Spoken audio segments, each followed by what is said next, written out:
I hate Superman. See, I can't. Can you say it? Oh, I hate Superman. She doesn't believe it. She can't say it because it's not true. Hi, my name is Sunny, and I really enjoyed Superman 2025.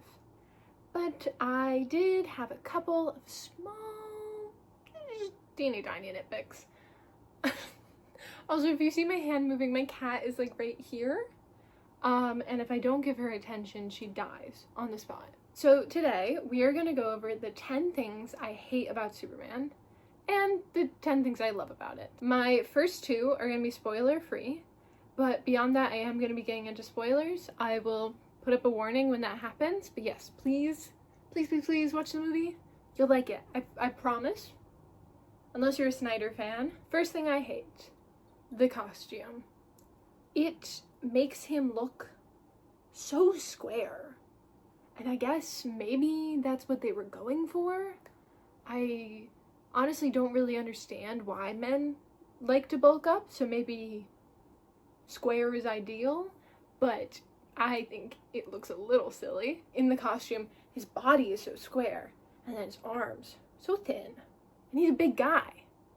So I don't know how they did that. That's magic. I should clarify, I do like the shorts. Shorts are good, but everything else was kind of, like the neckline, New 52 neckline, not my thing. Also, all of the little tiny lines were weird, especially since I think Martha Kent made this outfit. If it's the alien costume, then I'm kind of okay with that, but if Martha, you're telling me Martha Kent from Smallville was like, you know what this outfit needs? Little lines everywhere. Moving on, first thing I love about the movie is the casting. I feel like everyone's been talking about how David is Superman and Rachel is Lois, like it's pitch perfect, and Nicholas Hoult is giving it everything. He is fully committed to Lex Luthor. But I also want to bring attention to the fact that the side characters were also just done so perfectly. I cannot think of a single character who felt like miscast. Okay, we're getting into spoilers now. Beep, beep, spoiler time. If you watch past this point and you get spoiled, I warned you. Have you considered reading comprehension, media literacy classes? Something like that might help you out. But overall, movie, great, go watch it. Okay, boom. Second thing I hate about the movie is that Minecraft-ass CGI world. I forget exactly what it was called because I've only watched the movie once, but I think it was like a world between worlds. It was some sort of other realm scenario. It was an artificial other realm. It's not even like they just needed more time to work on the CGI. Like, I think that was the goal for it to look that way, and that's slightly confusing to me. But maybe I just missed something there. Also, the baby's ugly. Second thing I love about the Superman movie, Krypto. Oh my gosh. Literally the second Krypto came on screen, my dad leaned over and he was like, that's Rhoda. And it is. It's our dog. Thank you, James Gunn, for bringing my dog to life on the big screen. I will be making her Krypto for Halloween this year. It's perfect. I also really love that Krypto is plot important. He is all powerful and has these really important moments where he like needs to do something, but at the end of the day he's still a dog. So the plot and all the characters kind of have to work around the fact that this like all powerful being just wants to play fetch and get belly rubs, and I think that's really fun. I feel like sometimes in comics we see this like hyper smart Krypto, or like this really well-trained Krypto, but I really like this Krypto just being a little shit. Number 3, I hate that there wasn't more Ma and Pa Kent. I don't know if this is technically a hate thing. Maybe this is I loved Ma and Pa Kent, so where were they? But I also feel like their absence did harm the movie somewhat. The main emotional core of the movie is built around Clark and his relationship with both his sets of parents, but Ma and Pa are only really in 2 or 3 scenes total. so it doesn't really hit that hard when he has to choose. I was tearing up at the end when he is asking them to play a video of his parents, and instead of playing the video we've seen all movie of Jor-El, and I don't remember his mom's name, instead of seeing that, we see Ma and Pa Kent, and that was really sweet. I teared up, but I feel like if we'd given Ma and Pa Kent like something more to do, or just a couple more scenes, like Pa Kent gets his solo scene with Clark, but Ma doesn't, so don't appreciate that. Okay, and then the thing I love about Superman is the Justice Gang. This is probably helped by the fact that I have a parasocial obsession with 2 out of 3 members of the Justice Gang, and I will not be clarifying which ones. But also, they're just really funny, and they honestly steal like every scene they're in. They were giving Justice League International vibes, which I love, and I hope we'll be seeing more. It will be interesting to see, though, if they end up on the actual Justice League, because they're all kind of B-listers, and I can't imagine you would want to make a Justice League movie where like half the team is B-listers. The fourth thing I do not like about Superman 2025 is the Superman robots. I'm sorry. I have a feeling in my soul that they're gonna be popular, or at the very least people won't hate them. They weren't bad or anything, they were just boring, and I didn't particularly find them funny. I also like forgot they existed halfway through the movie, and I feel like Clark did the same, but yeah, I don't know, they were just kind of there, and I was like, why? Taking up screen time that could have gone to Hawkgirl. Continuing on the trend of talking about the Justice Gang, I really loved that Maxwell Lord was in this movie. I fear I may be this man's only fan. And I will not spoil what happens to him in the comics, but I need that in live action now, and the fact that he seems to be a semi-important character makes me so hopeful. I think Max was really done dirty by the Wonder Woman movie, so hopefully this is enough of an image refresh. People will forgive him for that. Honestly, I think most people don't even know that that was the character Pedro Pascal was playing in that movie. Same thing with the Justice Gang. I'm really excited to see what they do with him in future movies, because he has the potential to either be like this manipulative villain or just like a funny side character. Given his casting, I think he's probably gonna stay on the side of goofy side character, but I would love to see goofy villain Maxwell Lord. I think it's fun. I think we can do it. I forgot what number I'm on, but whatever number this is, the thing I hate about Superman 2025 is Metropolis is in Delaware. I'm gonna be honest, this one's mainly in here for my sister. She got very upset in the car when she realized that Metropolis was in Delaware. I don't know what she has against Delaware, but I also kind of agree. I really like a Metropolis that feels in between time, and you kind of broke my immersion when I saw that Delaware license plate, because, well, I've been to Delaware. Moving on, the next thing I love about Superman is Lois Lane is bad at relationships.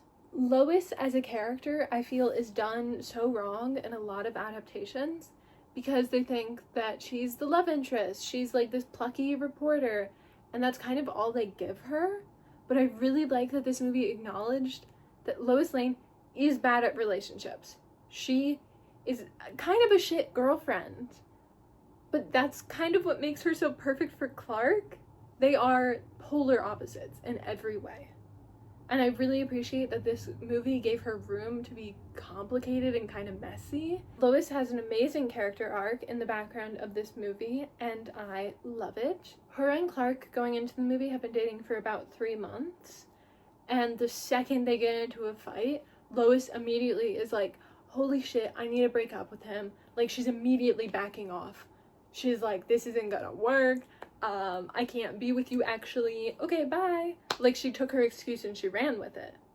But then throughout the movie, she kind of learns to not second guess Clark's sincerity, and she learns to trust him. I feel like it was really interesting, that scene when she brings him to Ma and Pa Kent, and you can almost see it on her face where she's like, oh, this wasn't a facade.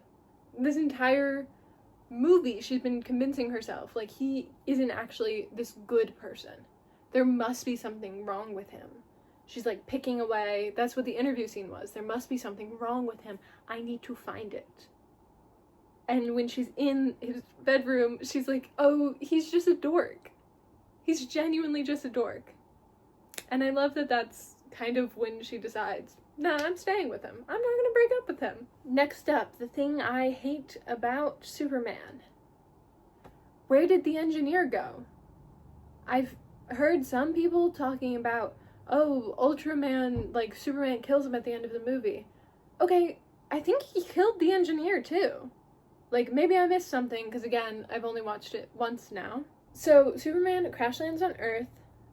Engineer is out for the count. We're told via audio that she is alive, but she seems zonked out of it. And then Superman just leaves her there. Obviously, he's got other shit to do. But no one comes to get her. And then the rift comes, and she's not there anymore after the rift comes. And we don't see her again after that. And I'm pretty sure she just fell in. I guess I don't hate the fact that she maybe probably died, but I do kind of hate the fact that no one comments on it. Like, I get that Lex wouldn't care, but you would think someone in that office had some sort of relationship with her. Or maybe we could have seen Clark be like, oh, shit, I think a girl just died.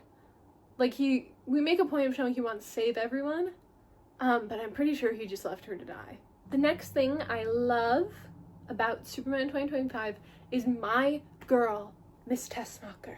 I watched the original Superman Christopher Reeve movies with my dad in preparation for this movie, and Eve Tessmacher is possibly the best part of that first one. She's amazing. She is an icon, and this is such a good adaptation of her. I love her stupid little selfies. Literally every scene she's taking selfies. And I was like, oh, that's so stupid. Like, I remember people in my theater laughing at her taking selfies. And then they're plot important selfies. I love you, James Gunn. I love you. Because thank you for giving Eve that. I love that genius Lex Luthor thinks so little of Eve that he doesn't even question why she sent a bunch of selfies to Jimmy Olsen. He just locks her up and is like, she sent sexy selfies to another man. She cheated on me. I'm gonna lock her up. Didn't even get through his thick skull that she's been collecting evidence on him this entire time. She was also the character that got the most laughs in my theater. Might have been different in yours. Let me know who got the most laughs in your theater. But I love her for that. She is amazing, and I need her in all of the movies now. The next thing I hated about Superman 2025 was Metamorpho, the Element Man. Yeah, I feel the same way about him as I felt about the Superman robots. Why is he here? He doesn't need to be here. I mean, he kind of does, but like, when his role could have been replaced by a rock, it's kind of embarrassing. I feel like fans of the comics are really excited to see him, so that makes me feel a little bad for not giving a shit, but not bad enough to change this list. I also feel like his screen time could have very easily been given to one of the members of the Justice Gang. I think Mr. Terrific got a terrific amount of screen time, but Guy Gardner or Hawkgirl could have definitely done with a little more. I feel especially Hawkgirl. I also went to this movie with my mom, who knows nothing about comics, and she fully was in on every piece of plot. She was like, yeah, okay, got it, got it, got it. Metamorpho had her so confused, and the little green alien baby didn't help.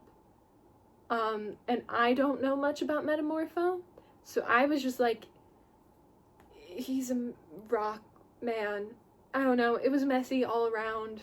Moving on to a side character I loved in Superman, we have Bizarro, or, well, Ultraman. He's definitely going to be Bizarro. A lot of people have been saying this, and I agree 100%. He fell into the rift, He's gonna come out of the rift. He's gonna be Bizarro. It's gonna be beautiful. I did like him in the movie, of course. There was good foreshadowing with him, and I liked the tragedy of his character. He's like this dark reflection of Superman, whereas Clark is given the option to choose and to decide his own fate. Bizarro isn't, and he's entirely at the whims of his evil dad. But the thing I love most about Bizarro is the fact that we are one step closer to Connor. The reason Ultraman is kind of fucked up is because, like, something about the Kryptonian DNA corrupted or whatever. So it is the logical next step for Lex to be like, oh, well, 100% Kryptonian DNA didn't work, so maybe if I give him some of my brains, give him some of my DNA, that will work. And I don't care if that works or not. I just want Connor. The next thing I hate about Superman 2025 is there is no Clark Kent in it. This movie has, like, one section total that has Clark Kent in it. He shows up at the Daily Planet, like, once in the beginning of the movie, talks to all the side characters, and then he's gone. We get a lot of Superman and a decent amount of Clark. And what I mean by Clark is, like, the real person, who's somewhere in between Clark Kent, news reporter, and Superman, Man of Steel. There's a real person who's Clark, and we get a decent amount of him. He's in it a lot, Superman's in it a lot, but we don't get enough Clark Kent. No mild-mannered reporter. It also does feel weird that none of the people in the Daily Planet mention the fact that he's not around. I guess he's just that forgettable. But, like, there's that scene where they're all leaving, and no one even for a second is like, where's Clark? Is he dead? Does he need help? I totally get Perry and Lois not caring. That's them. But I feel like Jimmy might send him a text and be like, hey, dude, you good? The next thing I loved about Superman 2025 was Superman saves a squirrel. I did miss this scene because my earring fell out and I panicked a little, but I got the rundown from my dad, and I've seen it in a bunch of other videos. In the middle of a fight with this giant kaiju monster, Superman swoops down and saves a random squirrel. This is adorable. I love this. And it's one moment that sort of encapsulates the entire themes throughout the movie. And it really goes to show you how much James Gunn understands the character. Kindness isn't weak.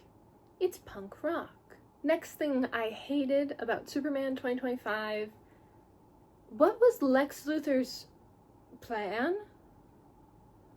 Well, more, why was his plan so stupid? Because he did have a plan. His plan was start this war, fuck shit up, and get it so the American government legally allows him to kill Superman. And that all works out. But what confuses me is that in the setup for that plan, he makes a deal to name a country after himself? And that's just so incriminating, and it's made even more embarrassing by the fact that he didn't need to do that. That did not affect his plans at all. If anything, it gave away his plans. The decision does kind of make sense for a very egotistical Lex, even though having the country named after him isn't his main goal, it's just a side goal. He still is so like, I'm amazing, I deserve this, and doesn't even think there could be consequences for him. But I do feel like we just aren't given that justification in the movie. Like, we do see him being egotistical, but this feels egotistical to the point of being stupid. And at no other point in the movie does he feel stupid or like he doesn't think his plans through. Jumping off of my last positive, where I praise Superman for refusing to kill, I love that Hawkgirl kills. I think it gives the world a lot of depth that you don't get with other superhero movies. I think a lot of the time with superheroes, especially ones with no kill rules, you see like there's the good option, which is don't kill, and then there's the bad option, which is kill. Or vice versa. Sometimes it's good to kill, but it's always that. It's always black or white. So it's really interesting that Superman exists in this world where there's shades of gray. And Hawkgirl killing a man, perfectly fine. The same way it's perfectly fine for Superman to refuse to kill the same man. I can definitely see this getting explored more in the next Superman movie, but I feel this will be a really good element for a Wonder Woman movie. She is the Princess of Peace, but she also kills people. And that is something really interesting. And I think we're shown with Hawkgirl that this is a universe that can do that. Gray. The last thing I hated about Superman 2025 was the last thing in the movie. The end credit scenes were kind of, Jesus Christ.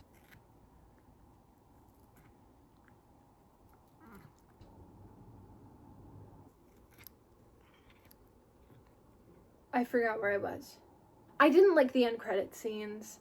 I feel like James Gunn has come out and said that he doesn't like how Marvel does their end credit scenes, and I totally respect that. He can do whatever he wants. It's his movie. But I don't know. This is kind of the first movie in what I hope to be a big franchise.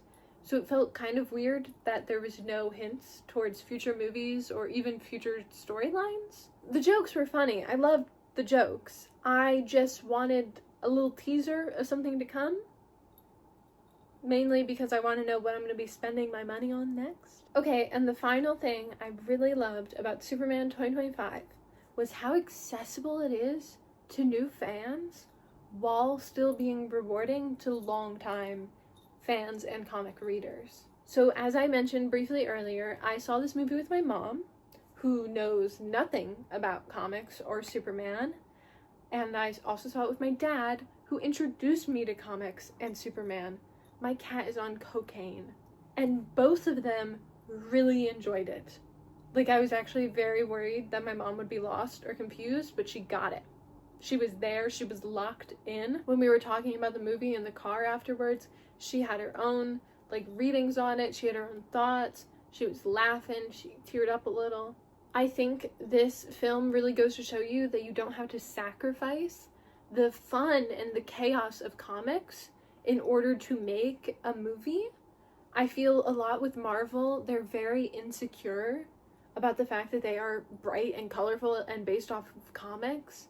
So they hide behind gray filters and super realistic costumes. And this movie is very much the opposite of that, while still being just as accessible to general audiences. On top of being accessible to newbies, it was very, very fun to watch the movie and know where every single detail of the plot came from. This movie really felt like a love letter to the comics and not like a movie that was embarrassed by where it came from.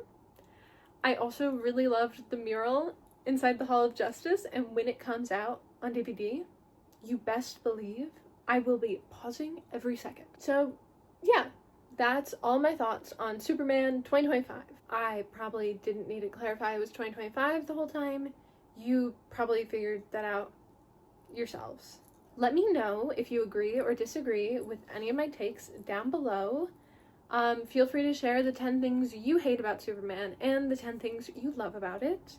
I genuinely really enjoy hearing other people's opinions. That's why all I've been watching on YouTube is just hours and hours of different YouTubers talking about it. So yeah, bye!